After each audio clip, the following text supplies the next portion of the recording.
কেন কি হয়েছে? আমি আবার কি করলাম? এই তুই কি করিস নি বল? তোকে কতবার বলেছি জব করতে হবে না।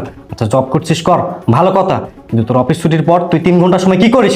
বন্ধু বান্ধবের সাথে আড্ডা দিস, বারে যাস, এই করিস সেই করিস, কিন্তু ওই সময়টুকু তুই যদি আমার বাচ্চাকে দিতি তাহলে আমার বাচ্চার যত্ন হতো, বাচ্চা মানুষের মতো মানুষ হতো। তোর মতো নারীকে নিয়ে সংসার করা চাইতে না করে অনেক ভালো। তুই বের হবি, বের হ বলছি। আসলে তুমি আমার মাফ করে দাও, আমি অনেক বড় ভুল করে ফেলছি।